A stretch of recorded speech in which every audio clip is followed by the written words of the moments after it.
Kerr loved basketball. He ate, slept, and breathed the game. On the court, he was a blur of motion. He could dribble like a magician and shoot like he had a radar.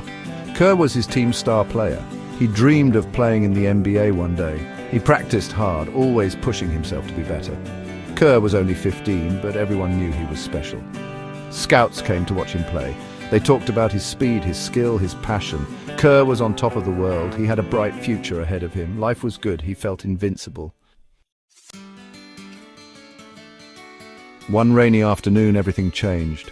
Kerr was walking home from practice when a car skidded on the wet road. It happened so fast.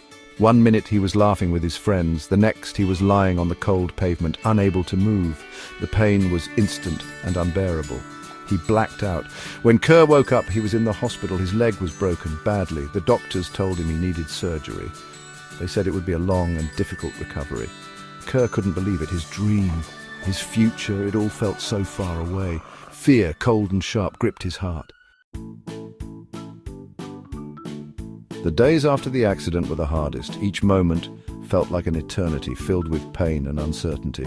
The surgery was successful, but the pain was constant. It was a relentless reminder of what he had lost.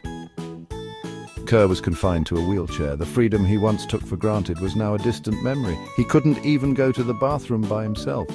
Simple tasks became monumental challenges. He felt frustrated and helpless. The anger boiled inside him with no outlet. He hated the hospital, the smell of disinfectant, the constant beeping of machines. It was a prison of sorts with no escape. But most of all, he hated the pity in everyone's eyes. It was a constant reminder of his new reality. Kerr slipped into a dark place. The shadows of his mind grew darker with each passing day. He didn't want to see anyone, talk to anyone. Isolation became his only solace. His love for basketball turned to bitterness. The sport that once brought him joy now felt like a cruel joke. He pushed away his friends, his family, even his mum, who barely left his side. Their concern felt like chains, binding him to his misery. He felt like a burden, a broken toy left forgotten in a corner. The weight of his despair was almost too much to bear. Section 4, A Friend's Hand, A Mother's Love. This is a story of resilience, love, and the power of friendship. His mom never gave up on him. She was a pillar of strength, always by his side, no matter how tough things got. She sat by his bed reading to him, telling him stories, even when he pretended to be asleep. Her voice was a constant source of comfort. She brought him his favorite comics, hoping to see a flicker of his old self. Each comic was a small attempt to bring back his smile. One day his friend Chaz came to visit. Chaz had always been his best friend, and he knew just what Kerr needed. Chaz brought a basketball signed by all their teammates. It was a symbol of their bond and the good times they shared. He spun the ball on his finger, a sad smile on his face. The memories of their games were bittersweet.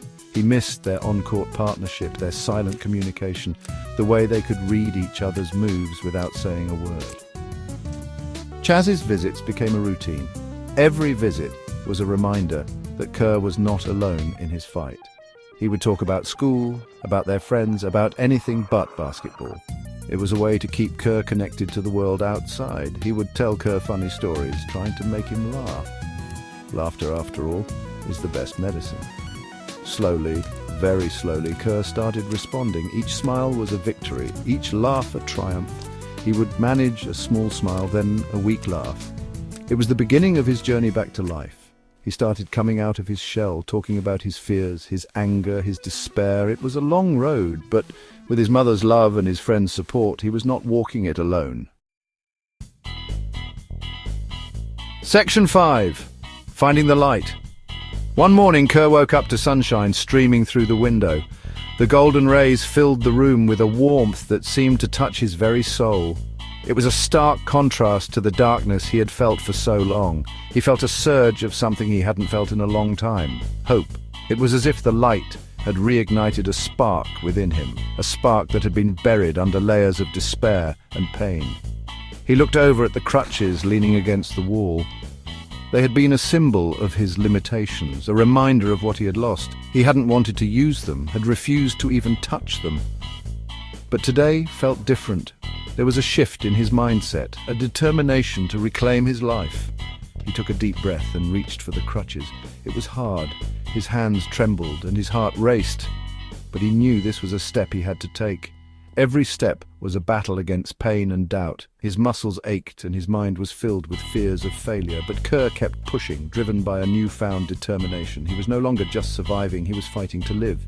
He started going outside, first in a wheelchair, then with crutches. The fresh air and the sounds of life around him were invigorating. He started practicing again, shooting hoops from his chair, then taking tentative dribbles. Each movement was a victory, each shot a testament to his resilience. He was slow, much slower than before, but he was moving, he was playing, he was alive. The joy of the game began to return, filling him with a sense of purpose. Kerr's journey was far from over, but he had found his way back to the court, back to himself. The court was more than just a place to play.